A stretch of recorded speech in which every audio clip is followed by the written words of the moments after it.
നമസ്കാരം. ന്യൂസ് പ്രധാന വാർത്തകൾ. തൃശൂർ മേയർ MK വർഗീസിനെതിരെ ആഞ്ഞടിച്ച് VS സുനിൽകുമാർ. തെരഞ്ഞെടുപ്പിൽ വർഗീസ് BJP സ്ഥാനാർത്ഥിക്ക് വേണ്ടി പ്രവർത്തിച്ചു. മേയർക്കെതിരെ അവിശ്വാസ പ്രമേയം കൊണ്ടുവരുന്നത് പരിഗണനയിലുണ്ടെന്ന് Thrissur DCC president VK Sreekandan MP. Loco pilot സമരത്തെ തുടർന്ന് സസ്പെൻഡ് ചെയ്തവരെ തിരിച്ചെടുത്തെങ്കിലും മറ്റ് അച്ചടക്ക നടപടികൾ തുടരുമെന്ന് റെയിൽവേ. സമരത്തിന് കാരണമായി സംഘടന പ്രചരിപ്പിക്കുന്ന കാര്യങ്ങൾ അടിസ്ഥാനരഹിതമെന്ന് Palakkad division additional divisional manager K Anilkumar.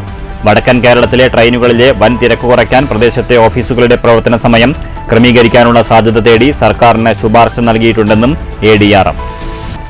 Pattambi Kulappully road ഗതാഗതയോഗ്യമാക്കുന്നതിലെ കാലതാമസത്തിനെതിരെ Congress. മേലെ മഞ്ഞളുങ്ങലിൽ കോൺഗ്രസിന്റെ പ്രതിഷേധ സമരം. റോഡ് സഞ്ചാരയോഗ്യമാക്കാൻ സത്വര നടപടിയുണ്ടായില്ലെങ്കിൽ സമരം ശക്തമാക്കുമെന്ന് മണ്ഡലം കോൺഗ്രസ് കമ്മിറ്റി. പോലീസ് വാഹനമിടിച്ച് പരിക്കേറ്റ ചെറുതുരുത്തി പൈങ്കുളം സ്വദേശിനിയായ വീട്ടമ്മയുടെ ചികിത്സാ ചിലവ് പോലീസ് പൂർണ്ണമായും വഹിച്ചില്ലെന്ന് പരാതി. നട്ടലിന് പരിക്കേറ്റ 41 വയസ്സുള്ള രജനി ഇപ്പോഴും ചികിത്സയിൽ. അപകടം നടന്നത് കഴിഞ്ഞ മെയ് 11 കുളപ്പുള്ളി മെറ്റൽ ഇൻഡസ്ട്രീസ് പരിസരത്ത് വെച്ച്. പെരിങ്ങോട്ടുകുറിശ്ശിയിൽ 5ാം ക്ലാസ് വിദ്യാർത്ഥി ക്ലാസ് മുറിയിൽ കുഴഞ്ഞു വീണ് മരിച്ചു. വിഴിഞ്ഞത്ത് നങ്കൂരമിട്ട ആദ്യ കപ്പലിലെ മലയാളി സാന്നിധ്യമായി വാണിയംകുളം സ്വദേശി പ്രജീഷ്. അഭിമാന നിമിഷമെന്ന് പ്രജീഷിന്റെ കുടുംബം. 38-കാരനായ പ്രജീഷ് മദർഷിപ്പ് സാൻ ഫെർണാണ്ടോയിലെ മറൈൻ ഇലക്ട്രിക്കൽ ഓഫീസർ. വാർത്തകൾ വിശദമായി. തൃശൂർ മേയർ MK വർഗീസിനെതിരെ ആഞ്ഞടിച്ച് VS സുനിൽകുമാർ. തെരഞ്ഞെടുപ്പിൽ MK വർഗീസ് BJP സ്ഥാനാർത്ഥിക്ക് വേണ്ടി പ്രവർത്തിച്ചെന്ന് VS സുനിൽകുമാർ. മേയർക്കെതിരെ അവിശ്വാസ പ്രമേയം കൊണ്ടുവരുന്നത് പരിഗണനയിലെന്ന് VK ശ്രീകണ്ഠൻ MP. തൃശൂർ ലോക്സഭാ മണ്ഡലം തെരഞ്ഞെടുപ്പിൽ തനിക്കു വേണ്ടിയല്ല മറിച്ച് BJP സ്ഥാനാർത്ഥിക്ക് വേണ്ടിയാണ് മേയർ പ്രവർത്തിച്ചതെന്ന് VS സുനിൽകുമാർ. MK വർഗീസിനെ മേയർ സ്ഥാനത്തു നിന്ന് മാറ്റണമെന്ന നിലപാടിൽ CPI ഉറച്ചു നിൽക്കുന്നു. വിഷയം LDF ചർച്ച ചെയ്യുമെന്നും VS സുനിൽകുമാർ. ആയിരക്കണക്കിന് കോടിയുടെ വികസന പ്രവർത്തനം നടത്തിയിട്ടുള്ള ഇടതുപക്ഷത്തിൻ്റെ MLA ആയിരിക്കുന്ന സമയത്ത് നടത്തിയിട്ടുള്ള ഞാനിവിടെ മത്സരിക്കുമ്പോൾ ഇടതുപക്ഷ ജനാധിപത്യ മുന്നണി സ്ഥാനാർത്ഥി നടത്തിയ വികസന പ്രവർത്തനത്തെ പറ്റി പറയാതെ NDA സ്ഥാനാർത്ഥിയുടെ മഹിമയെക്കുറിച്ച് പറയാമെന്ന് പറയുന്നതാണ് NDAക്ക് വേണ്ടി പ്രവർത്തിക്കുക എന്ന് പറയുന്നത്. അത് അദ്ദേഹം നിർവഹിച്ചിട്ടുണ്ടല്ലോ. അതുപോലെ അങ്ങനെ നിർവഹിച്ച ഒരാളെ പറ്റിയിട്ട് ഞാൻ സംശയിക്കേണ്ട കാര്യം എന്താ? അപ്പോൾ അതുകൊണ്ട് അക്കാര്യത്തിൽ എനിക്ക് സംശയമൊന്നുമില്ല. ഇതിപ്പോൾ മേയറുമായിട്ട് വ്യക്തിപരമായിട്ടുള്ള ഇഷ്ടാനിഷ്ടങ്ങളൊന്നും ഇതിനകത്ത് ഇല്ല. ഇത് ഇടതുപക്ഷ ജനാധിപത്യ മുന്നണിക്കകത്തുള്ള അഭിപ്രായ വ്യത്യാസമല്ല. മേയർ എന്ന് പറയുന്ന വ്യക്തി CPMൻ്റെ ചിഹ്നത്തിൽ മത്സരിച്ച ആൾ നിങ്ങൾക്ക് എല്ലാവർക്കും അറിയാം. അദ്ദേഹം സ്വതന്ത്രനായി കോൺഗ്രസ് റിബലായിട്ട് മത്സരിച്ച് ഒരു പ്രത്യേക ഘട്ടത്തിൽ രാഷ്ട്രീയ തീരുമാനമെടുത്ത് അദ്ദേഹത്തെ ഇടതുപക്ഷത്തിൻ്റെ ഭാഗമാക്കി മാറ്റിയതാണ്. അതൊരു ജെന്റിൽമാൻ അഗ്രിമെൻ്റാണ്. അത് അദ്ദേഹം പാലിക്കാൻ അദ്ദേഹം ബാധ്യസ്ഥനാണ്. അദ്ദേഹം CPIക്ക് അർഹതപ്പെട്ട ഒരു വർഷത്തെ മേയർ സ്ഥാനം പോലും ഇടതുപക്ഷ ജനാധിപത്യ മുന്നണി തീരുമാനിച്ചിട്ടും മേയർ വിട്ടുകൊടുക്കാതിരുന്നപ്പോഴും CPI അതിനെപ്പറ്റി ഒരു അഭിപ്രായവും അല്ലെങ്കിൽ ഒരു പരാതിയും പറഞ്ഞിട്ടില്ല. ഇപ്പോൾ ഞങ്ങൾ പരാതി പറയുന്നതിന് കാരണം രാഷ്ട്രീയമായി ഉണ്ടായിട്ടുള്ള ഈ വഞ്ചനയാണ്. അത് ഞങ്ങൾക്കൊരിക്കലും ഒരു ഇടതുപക്ഷ മേയർ എന്ന പോലെ അദ്ദേഹത്തിൻ്റെ ഭാഗത്തുനിന്ന് ഞങ്ങൾ ഉണ്ടാവും എന്ന് പ്രതീക്ഷിച്ചതല്ല. പരസ്യമായി CPI തള്ളിയതോടെ മേയറുടെ ഭൂരിപക്ഷം നഷ്ടമായെന്നും MK വർഗീസ് രാജിവെക്കണമെന്നും DCC president VK Sreekandan. Mayor തൽസ്ഥാനത്തിരിക്കാൻ ഒരു നിമിഷം പോലും യോഗ്യതയില്ലാതായിരിക്കുക. ഭൂരിപക്ഷം നഷ്ടപ്പെട്ട മേയർ എത്രയും പെട്ടെന്ന് രാജിവെക്കണം. ഇത് രാഷ്ട്രീയ കാരണം മാത്രമല്ല, ഒരു മേയർ എന്നുള്ള നിലയിൽ സമ്പൂർണ്ണ പരാജയമാണ് കഴിഞ്ഞ 3 മാസത്തിലേറെയായിട്ട് അദ്ദേഹം. നിയമപരമായി നിയമാനുസൃതമായി വിളിച്ചു കൂട്ടേണ്ട കൗൺസിൽ യോഗം പോലും വിളിച്ചു കൂട്ടിയിട്ടില്ല. കഴിഞ്ഞ മാസം നടത്തിയ സ്പെഷ്യൽ കൗൺസിൽ അത് നിയമാനുസൃതമുള്ള ഒരു കൗൺസിലല്ല. 30 ദിവസം അല്ലെങ്കിൽ മാസത്തിൽ ഒരു ദിവസം കൗൺസിൽ വിളിച്ചു ചേർക്കണം എന്നുള്ള നിയമം മേയർ തന്നെ ലംഘിച്ച ഒരു സാഹചര്യത്തിൽ നിയമപരമായിട്ടും ആ സ്ഥാനത്ത് തുടരാൻ അദ്ദേഹത്തിന് യോഗ്യതയില്ല. ഇതിൽ മറുപടി പറയേണ്ട, വ്യക്തമാക്കേണ്ട CPM ജനങ്ങളോട് നിലപാട് വ്യക്തമാക്കാൻ തയ്യാറാകണം. മേയറെ മാറ്റണമെന്ന നിലപാടിൽ CPIയും അവിശ്വാസത്തിനുള്ള തയ്യാറെടുപ്പിൽ കോൺഗ്രസുമുള്ള സാഹചര്യത്തിൽ തൃശൂർ കോർപ്പറേഷനിൽ വരും ദിവസങ്ങളിൽ ഉണ്ടാകാൻ പോകുന്നത് കടുത്ത ഭരണ പ്രതിസന്ധിയാണ്. News bureau, Thrissur. പട്ടാമ്പി കുളപ്പുള്ളി പാത ഗതാഗതയോഗ്യമാക്കുന്നതിനുള്ള കാലതാമസത്തിനെതിരെ കോൺഗ്രസ് പ്രതിഷേധം. കോൺഗ്രസ് ഓങ്ങല്ലൂർ പഞ്ചായത്ത് കമ്മിറ്റിയുടെ നേതൃത്വത്തിൽ പ്രതിഷേധ സമരം സംഘടിപ്പിച്ചു. DCC secretary PK Unnikrishnan master ഉദ്ഘാടനം ചെയ്തു. P രൂപേഷ്, റിയാസ് മുക്കോളി തുടങ്ങിയവർ സംസാരിച്ചു. പരിഹരിക്കണമെന്ന് ആവശ്യപ്പെട്ടുകൊണ്ട് മണ്ഡലം കോൺഗ്രസ് കമ്മിറ്റിയുടെ നേതൃത്വത്തിൽ നടത്തുന്ന 3ാമത്തെ സമരമാണ്. ഇവിടെ സൂചിപ്പിച്ച പോലെ ഒരു വർഷം കൊണ്ട് ഈ റോഡ് റബ്ബറൈസ് ചെയ്ത് നമുക്ക് ഗതാഗത യോഗ്യമാക്കി തരും എന്ന് പറഞ്ഞാണ് ഇതിൻ്റെ പണി തുടങ്ങിയത്. ഏകദേശം 1.5 വർഷം കഴിഞ്ഞിട്ടും ഇപ്പോൾ ഇതിൻ്റെ പണി എങ്ങും എത്താത്ത അവസ്ഥയിലാണ്. മാത്രമല്ല കുണ്ടും കുഴിയുമായിട്ട് സാധാരണക്കാരന് നടക്കാൻ പോലും പറ്റാത്ത അവസ്ഥയാണ് ഇന്ന് ഈ കുളപ്പള്ളി പട്ടാമ്പി റോഡിൽ. ചില ഭാഗങ്ങളിൽ പണി പൂർത്തീകരിക്കാൻ ആദ്യഘട്ട പണി പൂർത്തീകരിച്ചു. എന്നാൽ അവിടെ തന്നെ പല ഭാഗങ്ങളിലും പാലത്തിൻ്റെ പണി കഴിഞ്ഞിട്ടില്ല. അതുപോലെ തന്നെ മരം മുറി അടക്കം കഴിയാതെ പണി കാൽഭാഗമായും പോലും ആകാതെ കിടക്കുകയാണ്. നമ്മളെ സംബന്ധിച്ചിടത്തോളം ഒരു റോഡ് പണി ചെയ്യുമ്പോൾ ഇപ്പോൾ വടനാകുറിച്ചി ആ പാലത്തിൻ്റെ ചുവട്ടിലുള്ള റോഡ് നടക്കാൻ വയ്യാത്ത പലരും വീണ് പോകുന്ന അവസ്ഥയുണ്ടായിട്ട് അവിടെ ഒരു മെറ്റൽ ഇടാൻ പറഞ്ഞിട്ട് പോലും ഇതിൻ്റെ ഈ പണിക്കാർ കേട്ടില്ല എന്നുള്ളതാണ് വസ്തുത. ലോക്കോ പൈലറ്റുമാരുടെ സസ്പെൻഷൻ പിൻവലിച്ചെങ്കിലും മറ്റ് ശിക്ഷാ നടപടികൾ തുടരുമെന്ന് ADRM കെ അനിൽകുമാർ. വടക്കൻ കേരളത്തിലേക്കുള്ള ട്രെയിനിലെ തിരക്ക് പരിഗണിച്ച് ഓഫീസുകളുടെ സമയക്രമം മാറ്റുന്നത് പരിഗണിക്കാൻ സർക്കാരിന് കത്തു നൽകിയതായും DRM പാലക്കാട്ട് വാർത്താസമ്മേളനത്തിൽ അറിയിച്ചു. കൂടുതൽ തിരക്കുണ്ടാകുന്ന രാവിലെയും വൈകിട്ടും സമയം ക്രമീകരിക്കുന്നതിന്റെ പ്രായോഗികതയാണ് പരിശോധിക്കേണ്ടതെന്ന് DRM ചൂണ്ടിക്കാട്ടി. മന്ത്രി V അബ്ദുറഹ്മാനുമായി ഇക്കാര്യം സംസാരിച്ചിരുന്നുവെന്നും അദ്ദേഹം പറഞ്ഞു. കോഴിക്കോട് ജില്ലയിലാണ് വലിയ തിരക്ക് അനുഭവപ്പെടുന്നത്. വിവിധ ട്രെയിനുകളിൽ കോച്ചുകളുടെ എണ്ണം കൂട്ടി, ഒന്നിലും കുറച്ചിട്ടില്ല. Shoranur Kannur special passenger train അനുവദിച്ചു. പരശുറാമിൽ 2 കോച്ചുകൾ കൂടുതലായി ഘടിപ്പിച്ചു. കൂടുതൽ സൗകര്യം ഏർപ്പെടുത്താൻ കഴിയുമോ എന്ന് പരിശോധിക്കുന്നുണ്ട്. ട്രാക്കുകളുടെ പരിശോധനയും ബലപ്പെടുത്തലും അനിവാര്യമായതിനാൽ അതിന് നിശ്ചയിച്ച സമയത്തിൽ മാറ്റം വരുത്താൻ കഴിയില്ലെന്നും ആ സമയത്ത് സർവീസ് നടത്താനാകില്ലെന്നും അദ്ദേഹം പറഞ്ഞു. ലോക്കോ പൈലറ്റ് സമരത്തെ തുടർന്ന് സസ്പെൻഡ് ചെയ്യപ്പെട്ടവരെ തിരിച്ചെടുത്തെങ്കിലും മറ്റ് അച്ചടക്ക നടപടികൾ തുടരുമെന്നും DRM അറിയിച്ചു. സമരത്തിന് കാരണമായി സംഘടന പ്രചരിപ്പിക്കുന്ന കാര്യങ്ങൾ അടിസ്ഥാനരഹിതമാണെന്നും അദ്ദേഹം പറഞ്ഞു. ലോക്കോ പൈലറ്റുമാർക്ക് മറ്റിടങ്ങളെ അപേക്ഷിച്ച് കേരളത്തിൽ പ്രത്യേകിച്ച് പാലക്കാട് ഡിവിഷനിൽ കുറഞ്ഞ സമയമാണ് ഡ്യൂട്ടി. നിയമമനുസരിച്ച് 10 മണിക്കൂർ ജോലിയുണ്ടെങ്കിലും ഇവിടെ യാത്രാവണ്ടിയിൽ ദിവസം 4 മണിക്കൂർ 51 മിനിറ്റും ചരക്കുവണ്ടിയിൽ 5 മണിക്കൂർ 56 മിനിറ്റും ഡ്യൂട്ടി മതി. മറ്റു സോണുകളിൽ മാസം 110 മണിക്കൂർ ജോലി ചെയ്യേണ്ടി വരുമ്പോൾ ഇവിടെ ഇത് 80 മണിക്കൂറാണെന്ന് DRM പറഞ്ഞു. ലോക്കോ പൈലറ്റ്സിന് ആവശ്യത്തിന് വിശ്രമം ലഭിക്കുന്നില്ല. അവരുടെ വർക്കിംഗ് അവേഴ്സ് വളരെ കൂടുതലാണ്. പാലക്കാട് ഡിവിഷനകത്ത് ജാനുവരി തൊട്ട് ജൂൺ വരെയുള്ള കണക്ക് പ്രകാരം പാസഞ്ചർ ട്രെയിനുകളിൽ വർക്ക് ചെയ്തിരിക്കുന്ന ലോക്കോ പൈലറ്റ്സ് 4 മണിക്കൂർ 51 മിനിറ്റും ഗുഡ്സിനകത്ത് വർക്ക് ചെയ്യുന്ന ലോക്കോ പൈലറ്റ്സ് 5 മണിക്കൂർ 56 മിനിറ്റുമാണ് ജോലി ചെയ്തിട്ടുള്ളത്. ഈ ജോലിക്ക് ശേഷം ഇവർക്ക് ആവശ്യത്തിന് വിശ്രമിക്കുവാനായിട്ടുള്ള സൗകര്യങ്ങൾ റെയിൽവേ റണ്ണിംഗ് റൂമുകൾ ഒരുക്കിയിട്ടുണ്ട്. ഞങ്ങളുടെ റണ്ണിംഗ് റൂമുകളായ പാലക്കാട്, ഷൊർണൂർ, കണ്ണൂർ, കോഴിക്കോട്, മംഗലാപുരം സ്റ്റേഷനുകളിൽ എല്ലാ റണ്ണിംഗ് റൂമുകളിലും എയർ കണ്ടീഷൻ ഫെസിലിറ്റി ഏർപ്പെടുത്തിയിട്ടുണ്ട്. അതുപോലെ അതിന് പുറമെ മെഡിറ്റേഷൻ റൂം, വാട്ടർ കൂളർ, പിന്നെ ന്യൂസ് പേപ്പേഴ്സ്, മാഗസിൻസ്, ഇത്തരം സൗകര്യങ്ങളും എല്ലാ റണ്ണിംഗ് റൂമുകളിലും ലഭ്യമായിട്ടുണ്ട്. അതിനു പുറമെ വളരെ കുറഞ്ഞ നിരക്കിൽ ഭക്ഷണവും ഈ റണ്ണിംഗ് റൂമുകളിൽ അവൈലബിൾ ആണ്. Senior divisional electric engineer V അനൂപും വാർത്താസമ്മേളനത്തിൽ പങ്കെടുത്തു. News bureau, Palakkad. പോലീസ് വാഹനമിടിച്ച് പരിക്കേറ്റ ചെറുതുരുത്തി സ്വദേശിനിയായ വീട്ടമ്മയുടെ ചികിത്സാ ചിലവുകൾ പോലീസ് ഉദ്യോഗസ്ഥർ പൂർണ്ണമായും വഹിച്ചില്ലെന്ന് പരാതി. അപകടത്തിൽ നട്ടെല്ലിന് പരിക്കേറ്റ പൈങ്കുളം സ്വദേശിനി 41 വയസ്സുകാരി രജനി മാസങ്ങളായി കിടപ്പിലാണ്. മെയ് 11-നാണ് അപകടം നടന്നത്. രജനിയും സുഹൃത്ത് സുജയും ചേർന്ന് സ്കൂട്ടറിൽ കുളപ്പുള്ളിയിലേക്ക് പോകവേ കുളപ്പുള്ളി മെറ്റലിന് സമീപം റോഡിന്റെ വലതുവശത്തേക്ക് തിരിയുന്നതിനിടെ കുളപ്പുള്ളി ഭാഗത്തു നിന്നുമെത്തിയ പോലീസ് ജീപ്പ് സ്കൂട്ടറിന് പിറകുവശത്തിടിക്കുകയായിരുന്നു. റോഡിലേക്ക് തെറിച്ചു വീണ് പരിക്കേറ്റ രജനിയെ പോലീസ് ജീപ്പിൽ വാണിയംകുളത്തെ സ്വകാര്യ ആശുപത്രിയിൽ എത്തിക്കുകയും ചികിത്സാ ചിലവുകൾ പൂർണ്ണമായും വഹിക്കാമെന്ന് പോലീസ് ഉദ്യോഗസ്ഥർ ഉറപ്പു നൽകുകയും ചെയ്തു. അപകടത്തിൽ നട്ടെല്ലിന് പരിക്കേൽക്കുകയും തലയിലുണ്ടായ മുറിവിന് സ്റ്റിച്ചിടേണ്ടി വരികയും ചെയ്ത രജനിക്ക് 3 ദിവസത്തോളം ആശുപത്രിയിൽ കഴിയേണ്ടി വന്നു. 28,000 രൂപയോളമാണ് ബില്ല് അടയ്ക്കേണ്ടതായി വന്നത്.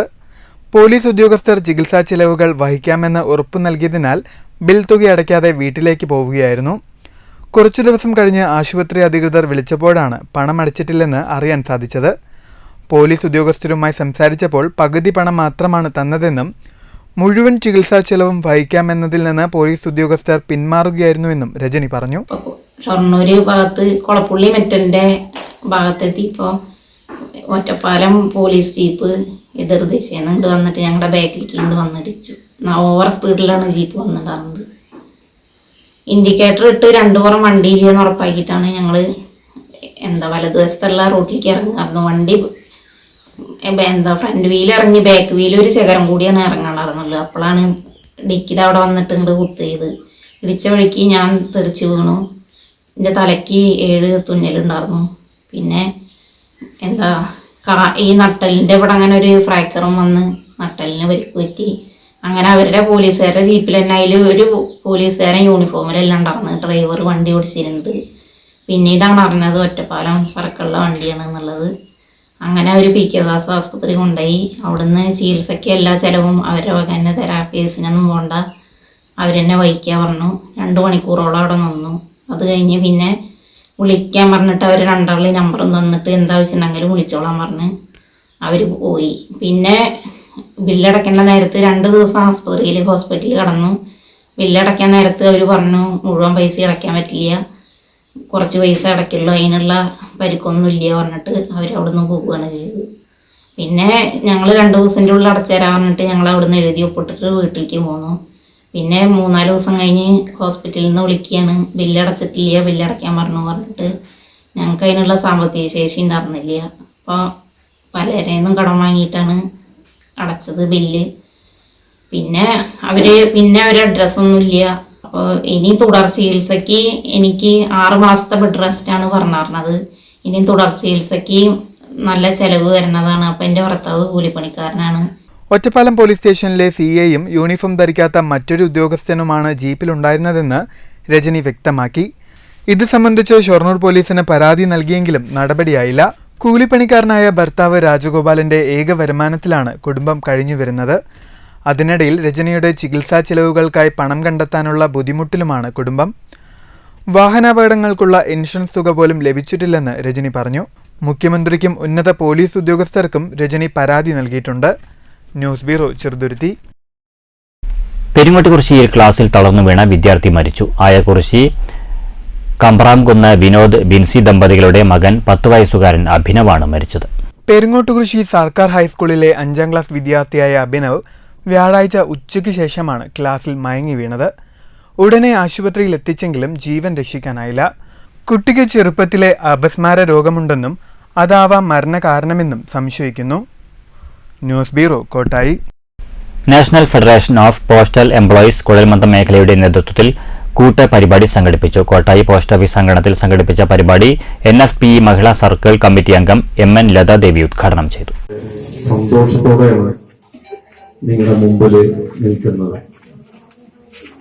കൂട്ടുന്ന പരിപാടിയിൽ നമ്മുടെ യൂണിയന്റെ പ്രവർത്തക സമിതിയിൽ വലിയ ചർച്ച നടന്നു. അപ്പോ നമ്മൾ മുന്നോട്ട് വെച്ച ഒരു ആശയമാണ് ജീവനക്കാർ ഇങ്ങോട്ട് വരണം എന്ന് വാശി പിടിക്കുന്ന തലമുറയല്ല, യൂണിയൻ ജീവനക്കാരുടെ അടുത്തേക്ക് പോകുന്ന ഒരു സംവിധാനത്തിലേക്ക് മാറേണ്ടതുണ്ട്. പോസ്റ്റ് മാസ്റ്റർ ബിന്ദുമോൾ അധ്യക്ഷത വഹിച്ച ചടങ്ങിൽ B. പ്രസാദ് സ്വാഗതം ആശംസിച്ചു. P4 അഖിലേന്ത്യാ വൈസ് പ്രസിഡന്റ് P. ശിവദാസ് മുഖ്യപ്രഭാഷണം നടത്തി. സർവീസ് മേഖലയെ സംബന്ധിച്ച് ജയകുമാർ ക്ലാസ് എടുത്തു. P3 division secretary Vaishakh, P4 division secretary Vinson, GDS union secretary Vijayagopal, P4 vice president Sasi തുടങ്ങിയവർ സംസാരിച്ചു. പരിപാടിക്ക് ആശ നന്ദി അറിയിച്ചു. News bureau, Kottayi. പേരൂർ ക്ഷീരോത്പാദക സഹകരണ സംഘത്തിൽ ക്ഷീരകർഷക സമ്പർക്ക പരിപാടി സംഘടിപ്പിച്ചു. ബ്ലോക്ക് പഞ്ചായത്ത് പ്രസിഡന്റ് ശോഭന രാജേന്ദ്ര പ്രസാദ് ഉദ്ഘാടനം ചെയ്തു. എന്നൊക്കെ പറയുമ്പോൾ ഏറ്റവും പ്രയാസപ്പെട്ടതും പ്രശ്നം നിറഞ്ഞതുമായ ഒരു മേഖലയാണ് നമ്മൾ പശുവിനെ വളർത്തുക. അതിന് ജീവനുള്ള ഇതാണ് നമ്മുടെ പശു എന്ന് പറയുന്നത്. അതിനെ നോക്കാനും അതിനെ വളർത്താനും അതിന് സമയത്തിനനുസരിച്ച് അതിനു വേണ്ടിയുള്ള തീറ്റപ്പുൽ ഉണ്ടാക്കാനും ഭക്ഷണം കൊടുക്കാനും എല്ലാം, അതുപോലെ പശുവിനെ കറന്ന് ആ പാല് വിപണനം നടത്തുന്നത് വരെ നമ്മൾ അതിനുള്ള ഒരു ഭാഗമായിട്ട് നമ്മൾ പോകുന്നു. പക്ഷെ ആ വിപണനം കഴിഞ്ഞതിന് ശേഷം പാലുണ്ട് ഉത്പാദിപ്പിച്ച ആ പാലാണ് കൊടുക്കുക എന്നുള്ള ഒരൊറ്റ ഇതിലാണ് നമ്മൾ നിൽക്കുന്നത്. ക്ഷീരവികസന വകുപ്പിന്റെ വിജ്ഞാന വ്യാപന പ്രവർത്തനങ്ങളുടെ ഭാഗമായി സംഘടിപ്പിച്ച ക്ഷീരമൈത്രി ക്ഷീര കർഷക സമ്പർക്ക പരിപാടിയിൽ പേരൂർ ക്ഷീരസംഘം പ്രസിഡന്റ് P. സുരേന്ദ്രൻ അധ്യക്ഷനായി. ഒറ്റപ്പാലം ക്ഷീരവികസന വകുപ്പ് ഡയറി ഫാം ഇൻസ്ട്രക്ടർ പ്രസന്ന വിവിധ പദ്ധതികളെക്കുറിച്ച് ക്ലാസ് എടുത്തു. സംഘം vice president P K Muhammad, director Hemamalini തുടങ്ങിയവർ സംസാരിച്ചു. സംഘം ഡയറക്ടർമാർ, ക്ഷീര കർഷകർ തുടങ്ങിയവർ പങ്കെടുത്തു. News bureau, Pathirippala. കേരളത്തിന്റെ വികസന സ്വപ്നങ്ങളിലേക്ക് ഒഴുകിയെത്തിയ സാൻ ഫെർണാണ്ടോയിൽ മലയാളിയുടെയും സേവന സാന്നിധ്യം. വിഴിഞ്ഞം രാജ്യാന്തര തുറമുഖത്ത് ആദ്യ കണ്ടെയ്നർ മദർഷിപ്പ് നങ്കൂരമിട്ടപ്പോൾ കപ്പലിലെ ഏക മലയാളിയായ വാണിയംകുളം സ്വദേശി പ്രജീഷിനും കുടുംബത്തിനും അത് സ്വപ്ന സാക്ഷാത്കാരത്തിന്റെ നിറവായി. കപ്പലിലെ മറൈൻ ഇലക്ട്രിക്കൽ ഓഫീസറാണ് 38-കാരനായ പ്രജീഷ്. വിഴിഞ്ഞം രാജ്യാന്തര തുറമുഖത്ത് ആദ്യമെത്തിയ കപ്പലിലെ ഏക മലയാളിയാണ് വാണിയംകുളം അജീഷ് നിവാസിൽ 38 വയസ്സുള്ള പ്രജീഷ്. വർഷങ്ങൾ നീണ്ട കാത്തിരിപ്പിനൊടുവിൽ കേരളത്തിന്റെ സ്വപ്ന പദ്ധതിയായ വിഴിഞ്ഞം യാഥാർത്ഥ്യമായപ്പോൾ സാൻ ഫെർണാണ്ടോ മദർഷിപ്പ് ഇവിടെ നങ്കൂരമിടുമ്പോൾ അതിലെ ജോലിക്കാരനാണ് പ്രജീഷ്. 28-ാം വയസ്സിൽ കപ്പലിൽ ജോലിയിൽ പ്രവേശിച്ചതാണ്. സാൻ ഫെർണാണ്ടോ മദർഷിപ്പിൽ ജോലിയിൽ പ്രവേശിച്ചിട്ട് 8 മാസമേ ആയിട്ടുള്ളൂ. ജോലിയിൽ പ്രവേശിച്ച ശേഷം 3 കമ്പനികൾക്ക് കീഴിൽ ജീവനക്കാരനായി. ലോകത്തെ 2ാമത്തെ വലിയ കപ്പൽ കമ്പനിയായ മെസ്കിലെ ജീവനക്കാരനായി ജോലിയിൽ പ്രവേശിച്ചിട്ട് 1 വർഷം തികയുന്നതിനു മുമ്പാണ് ഈ അപൂർവ നിമിഷത്തിൻ്റെ ഭാഗമാകാൻ പ്രജീഷിന് കഴിഞ്ഞത്. ദീർഘനാളത്തെ കാത്തിരിപ്പിനൊടുവിൽ കേരളത്തിൻ്റെ സ്വപ്ന ദൗത്യം നിറവേറുമ്പോൾ പ്രജീഷിൻ്റെ കുടുംബം വലിയ ആഹ്ലാദത്തിലാണ്. ജൂലൈ 2-ന് ചൈനയിലെ സിയാമെൻ തുറമുഖത്തു നിന്നും പുറപ്പെട്ട മെസ്കിൻ്റെ സാൻ ഫെർണാണ്ടോ മദർഷിപ്പ് വ്യാഴാഴ്ച രാവിലെ 7:15 വിഴിഞ്ഞം തുറമുഖത്തിൻ്റെ ഔട്ടർ ഏരിയയിലെത്തിയത്. പ്രജീഷ് അടക്കം 5 ഇന്ത്യക്കാരും 17 വിദേശികളും ഉൾപ്പെടെ 22 ജീവനക്കാരാണ് കപ്പലിൽ ഉണ്ടായിരുന്നത്. കേരളത്തിൻ്റെ ചരിത്ര ദൗത്യത്തിന് തുടക്കം കുറിക്കുന്ന മുഹൂർത്തത്തിൽ തൻ്റെ മകനും പങ്കാളിയാകാൻ കഴിഞ്ഞതിൽ അഭിമാനമുണ്ടെന്ന് പ്രജീഷിൻ്റെ മാതാപിതാക്കൾ പറഞ്ഞു. എൻ്റെ മകൻ 10 വർഷമായിട്ട് മർച്ചൻ്റ് നേവിയിൽ ഉദ്യോഗാർത്ഥിയാണ്. ജോലി ചെയ്യുന്നുണ്ട്. ഇന്നലെ ചൈനയിൽ നിന്നും സിയാമൻ എന്ന കപ്പലിൽ സിയാമൻ തുറമുഖത്ത് നിന്ന് വിഴിഞ്ഞത്തേക്ക് എത്തിച്ചേർന്ന ആദ്യത്തെ കപ്പലിൽ എൻ്റെ മകനും കൂടി ഉണ്ടായിരുന്നതിൽ ഈ വിഴിഞ്ഞം പദ്ധതിയുടെ ഉദ്ഘാടനത്തിൽ പങ്കാളിയായതിന് ഞാൻ അഭിമാനിക്കുന്നു. ലോകശ്രദ്ധ നേടി വിഴിഞ്ഞം തീരം തൊട്ട ആദ്യത്തെ കപ്പലിൽ ജീവനക്കാരനായതിൽ അഭിമാനമുണ്ടെന്ന് പ്രജീഷ് പറഞ്ഞു. പോളിടെക്നിക് പഠനത്തിന് ശേഷം മറൈൻ ഷിപ്പ് കോഴ്സ് ചെയ്യാൻ താൽപ്പര്യം പ്രകടിപ്പിച്ചപ്പോഴാണ് കുടുംബം പഠനത്തിനുള്ള സൗകര്യമൊരുക്കിയത്. വാണിയംകുളം അങ്ങാടിയിൽ അജീഷ് നിവാസിൽ ഗോവിന്ദരാജ് ശശിപ്രഭ ദമ്പതികളുടെ മകനാണ് പ്രജീഷ്. ഭാര്യ ശരണ്യ, മകൻ Vihaan. News bureau, Ottapalam. Mannur AUP സ്കൂളിൽ സംഘടിപ്പിച്ച ക്യൂസ് മത്സരത്തിലെ വിജയികൾക്കുള്ള സമ്മാനദാനം നടത്തി. കേരള അറബിക് ടീച്ചേഴ്സ് ഫെഡറേഷൻ സംസ്ഥാന വ്യാപകമായി സംഘടിപ്പിക്കുന്ന അറബിക് ടാലന്റ് ടെസ്റ്റിന്റെ ഭാഗമായാണ് ക്യൂസ് മത്സരം സംഘടിപ്പിച്ചത്. വിജയികൾക്കുള്ള സമ്മാനദാനം പഞ്ചായത്ത് അംഗം VM അൻവർ സാദിഖ് നിർവഹിച്ചു. ടാലന്റ് ടെസ്റ്റിൽ മികച്ച വിജയം കൈവരിച്ച വിദ്യാർത്ഥികളാണ് നമ്മുടെ മുന്നിലുള്ള കുട്ടികൾ. വളരെ നല്ല രീതിയിൽ മത്സരത്തിൽ പങ്കെടുക്കുകയും മത്സരത്തിൽ വിജയം കാഴ്ചവെക്കുകയും ചെയ്ത് സബ് ജില്ലയിലേക്ക് അവർ ക്വാളിഫൈ ചെയ്തിരിക്കുകയാണ്. ഇനിയും അവർക്ക് ഇതുപോലുള്ള മത്സരങ്ങൾ വളരെ സന്തോഷത്തോടു കൂടിയും ചാരിതാർത്ഥ്യത്തോടു കൂടിയും എല്ലാ മത്സരങ്ങളിലും പങ്കെടുത്ത് മുന്നോട്ട് പോകാൻ അവർക്ക് സർവേശ്വരൻ ദൈവം അവരെ സഹായിക്കട്ടെ. പരിപാടിയിൽ HM TA ഷരീഫ അധ്യക്ഷയായി. KATF ജില്ലാ general secretary KM Abdul Hakeem പദ്ധതി വിശദീകരിച്ചു. സ്വാതി PS, ഷിഹാബുദ്ദീൻ MT, ശ്രീലജ, അമൽ ശങ്കർ, ഉമാദേവി, S അജിത് കുമാർ, KR ദീപു തുടങ്ങിയവർ പങ്കെടുത്തു. UP വിഭാഗം ക്വിസ് മത്സരത്തിൽ ജസ്ന ഫാത്തിമ, ഹാഫിസ് മുഹമ്മദ്, ഫാത്തിമ സന, സഫ തുടങ്ങിയവരും LP വിഭാഗത്തിൽ ഹംന ഫാത്തിമ, ഹാഷിർ, സഫ ഫാത്തിമ, ഫാത്തിമ തുടങ്ങിയവരും വിജയികളായി. News bureau, Pathirippala. ജില്ലാ പഞ്ചായത്തിന്റെ വാർഷിക പദ്ധതിയിൽ ഉൾപ്പെടുത്തി കോട്ടായി ഡിവിഷന് കീഴിലുള്ള വിവിധ വിദ്യാലയങ്ങൾക്ക് ഇരിപ്പിടങ്ങൾ കൈമാറി. വിതരണോദ്ഘാടനം കുഴൽമന്ദം block panchayat president TK Devadas ഉദ്ഘാടനം ചെയ്തു. ജില്ലാ പഞ്ചായത്തിന്റെ 2023-24 വർഷത്തെ പദ്ധതിയിൽ ഉൾപ്പെടുത്തി കോട്ടായി ഡിവിഷന് കീഴിലുള്ള വിവിധ വിദ്യാലയങ്ങൾക്കാണ് ബെഞ്ചും ഡെസ്കും വിതരണം ചെയ്തത്.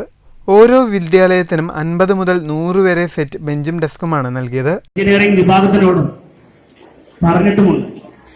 നിങ്ങൾ എല്ലാവരും തദ്ദേശ സ്വയംഭരണ സ്ഥാപനങ്ങളും കേരളത്തിലെ ഗവൺമെന്റും നൽകുന്ന ഈ എല്ലാ സൗകര്യങ്ങൾക്കും മറുപടിയായി നിങ്ങളുടെ അക്കാദമിക നിലവാരം ഉയർത്തിക്കൊണ്ട് കൂടുതൽ മാർക്ക് വാങ്ങിക്കൊണ്ട് കൂടുതൽ നല്ല സ്വഭാവമുള്ള കുട്ടികളുടെ ഉടമകളായി മാറിക്കൊണ്ട് വേണം ഇതിനെല്ലാം തിരിച്ച് നന്ദി രേഖപ്പെടുത്താനെന്ന് ഓർമ്മിപ്പിക്കുകയാണ്. കോട്ടായി സർക്കാർ ഹൈസ്കൂളിൽ നടന്ന വിതരണ ചടങ്ങിൽ ജില്ലാ പഞ്ചായത്ത് അംഗം അഭിലാഷ് തച്ചങ്കാട് അധ്യക്ഷനായി. കോട്ടായി പഞ്ചായത്ത് പ്രസിഡന്റ് എ സതീഷ് മുഖ്യ അതിഥിയായി. Panchayat vice president CR Anitha, ആരോഗ്യ വിദ്യാഭ്യാസ chairperson V Vineetha, school PTA president Satheesh, PTA vice president Jayadas, PTA executive അംഗങ്ങളായ ഷാജിദ, തസീന തുടങ്ങിയവർ സംസാരിച്ചു. Higher secondary school principal VK Krishnaleela സ്വാഗതവും പ്രധാന അധ്യാപിക ഇൻചാർജ് S ശാന്തി നന്ദിയും പറഞ്ഞു. കോട്ടായി സ്കൂളിലേക്ക് 85 ജോഡി ബെഞ്ചും ഡെസ്കുമാണ് ലഭിച്ചത്. News bureau, Kottayi. അന്തരിച്ച മുതിർന്ന CPM നേതാവ് A പത്മനാഭനെ അനുസ്മരിച്ച് മുള്ളൂർക്കര ഇരുനിലംകോട് സെന്ററിൽ സർവകക്ഷി അനുശോചന യോഗം ചേർന്നു. CPM കേന്ദ്ര കമ്മിറ്റി അംഗം K രാധാകൃഷ്ണൻ MP അനുസ്മരണ പ്രഭാഷണം നടത്തി. നമുക്ക് ഇന്നലെ നഷ്ടപ്പെട്ടു. തീർച്ചയായിട്ടും ഇവിടെ ജില്ലാ സെക്രട്ടറി സൂചിപ്പിച്ച പോലെ ജനിച്ചാൽ മരിക്കും എന്നുള്ളത് അനിവാര്യമായിട്ടുള്ള കാര്യമാണ്. ഒരു മനുഷ്യനും മരിക്കാതിരിക്കുന്നില്ല. ഞങ്ങൾക്കോടൊപ്പം തന്നെ മരണവും നിശ്ചയിച്ചിട്ടുണ്ട്. 94-95 വയസ്സ് വരെ ജീവിച്ച ഒരു സഖാവ് നേതാവ് നമ്മൾ വിട്ടുപിരിഞ്ഞു. സ്വാഭാവികമായിട്ടും അത് വിട്ടുപിരിയത് ഒരു അനിവാര്യതയാണ്. അങ്ങനെ വിട്ടുപിരിയുമ്പോഴും നമുക്ക് ആ സഖാവിൽ നിന്നും മനസ്സിലാക്കാനും പഠിക്കാനും കഴിയേണ്ട കാര്യങ്ങൾ എന്താണ് എന്ന് തിരിച്ചറിഞ്ഞുകൊണ്ട് അതിൽ നാം ഏറ്റെടുക്കേണ്ട ഉത്തരവാദിത്തം എന്താണെന്ന് തിരിച്ചറിഞ്ഞുകൊണ്ട് പ്രവർത്തിക്കാൻ വേണ്ടി നമുക്ക് കഴിയണം.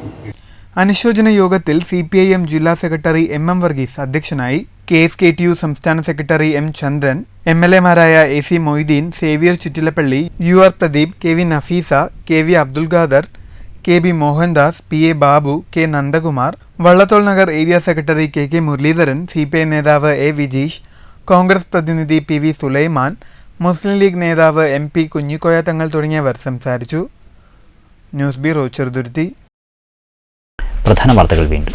തൃശൂർ മേയർ MK വർഗീസിനെതിരെ ആഞ്ഞടിച്ച് VS സുനിൽകുമാർ. തെരഞ്ഞെടുപ്പിൽ വർഗീസ് BJP സ്ഥാനാർത്ഥിക്ക് വേണ്ടി പ്രവർത്തിച്ചു. മേയർക്കെതിരെ അവിശ്വാസ പ്രമേയം കൊണ്ടുവരുന്നത് പരിഗണനയിലുണ്ടെന്ന് Thrissur DCC president VK Sreekandan MP. Loco pilot സമരത്തെ തുടർന്ന് സസ്പെൻഡ് ചെയ്തവരെ തിരിച്ചെടുത്തെങ്കിലും മറ്റ് അച്ചടക്ക നടപടികൾ തുടരുമെന്ന് റെയിൽവേ.